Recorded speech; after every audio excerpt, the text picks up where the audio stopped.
Kita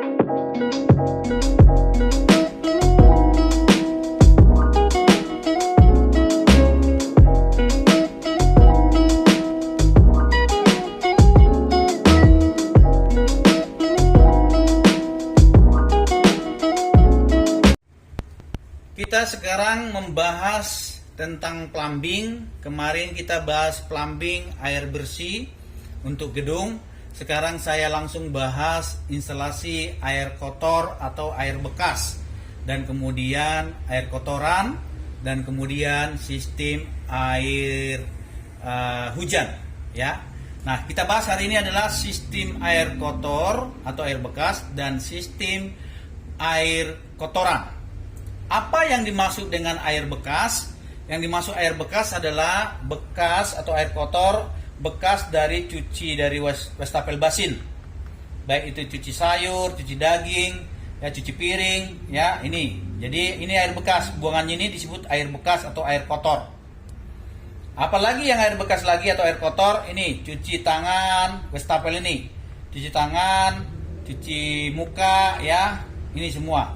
Termasuk juga nanti kita ada cuci kaki wudu, ya. Kalau orang umat muslim dia wudu cuci kaki, nanti air bekas itulah air bekasnya. Cuci kaki itu adalah air bekas.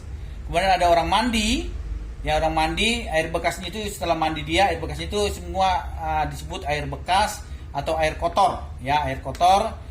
Semua ini yang dari shower maupun yang dari keran semua jatuh ke lantai melewati floor drain, ya.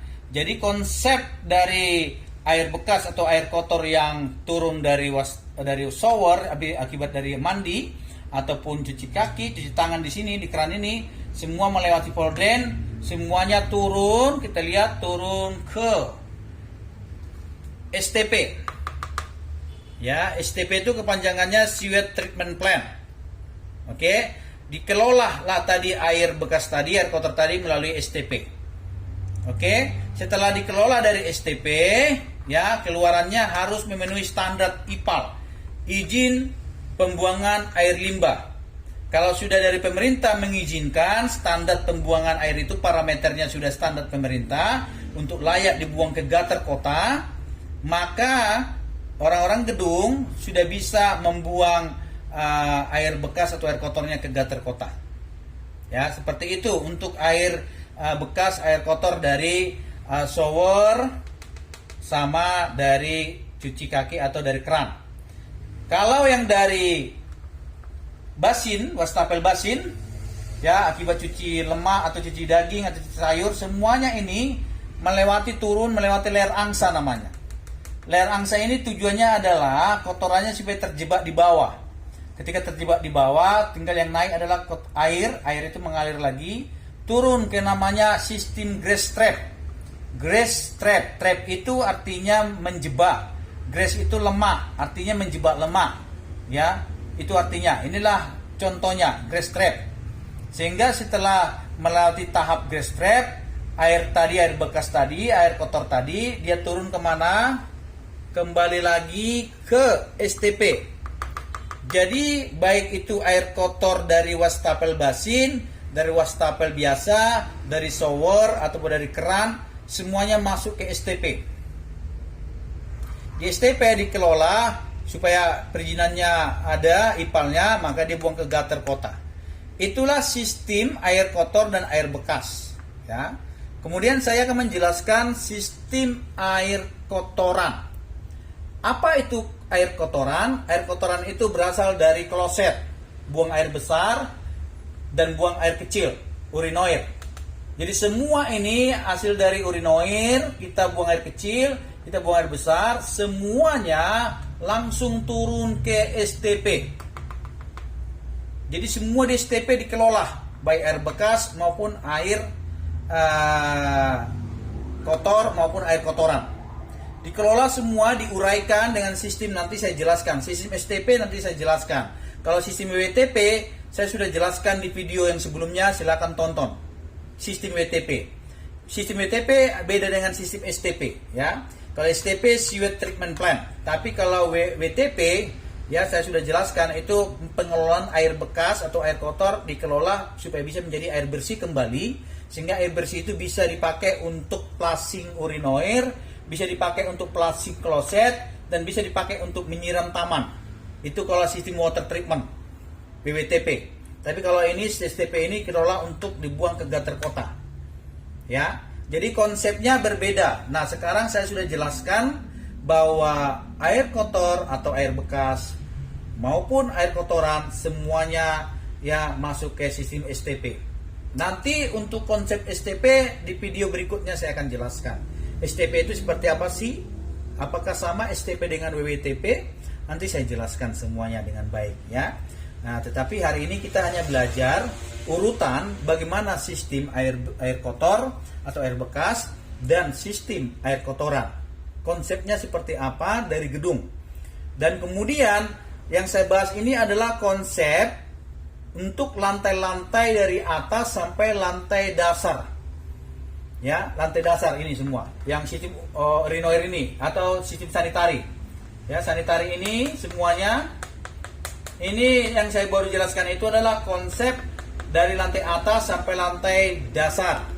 Pertanyaannya, bagaimana konsep air kotor, air bekas atau air kotoran untuk lantai di bawah lantai dasar? Contoh basement 1, basement 2, basement 3, basement 4, basement 5. Bagaimana? Nah, saya akan jelaskan.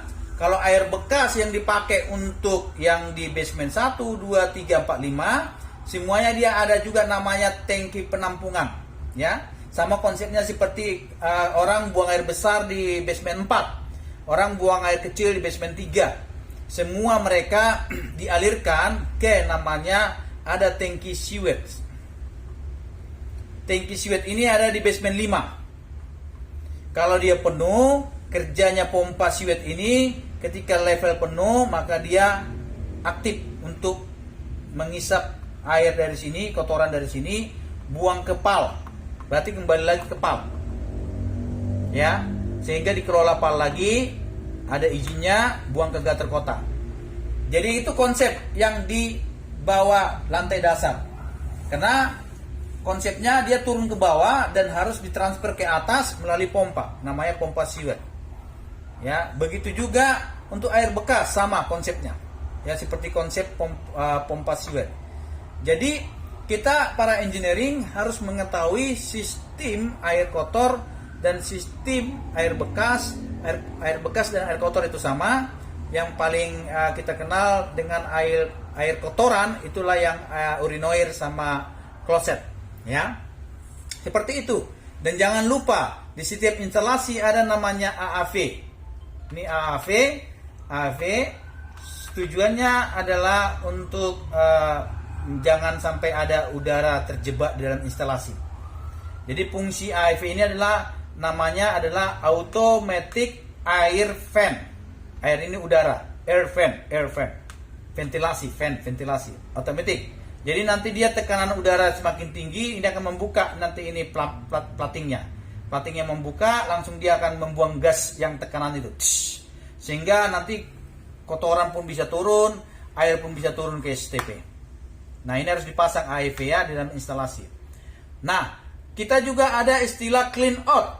Ya, clean out itu adalah ketika terjadi mampet di dalam satu instalasi.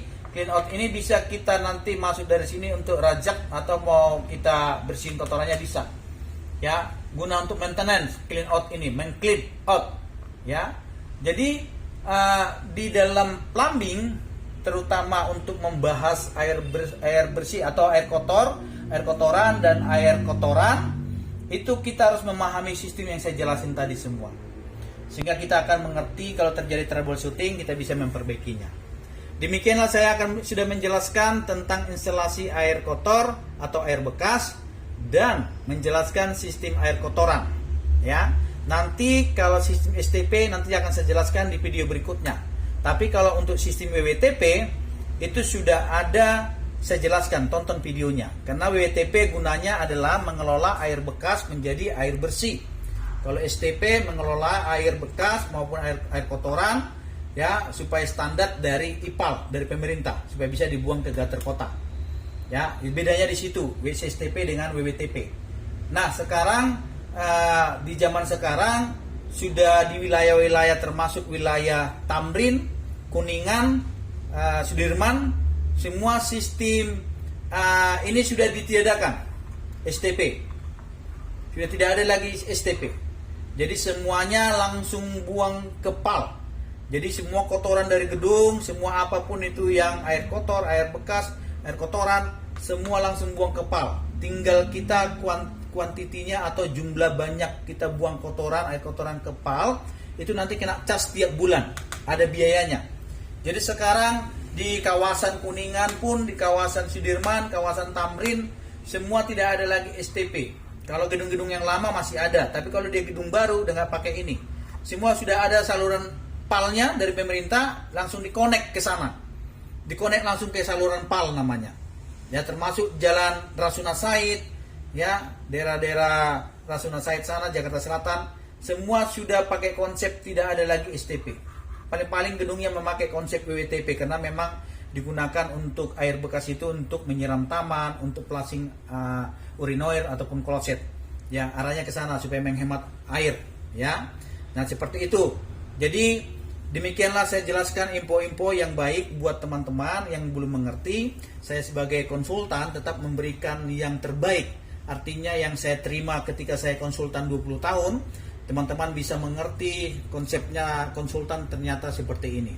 Seperti ini yang harus kita terapkan di dalam gedung-gedung tinggi. Untuk yang lain-lainnya nanti lebih detail silakan mendaftar di PT Mino.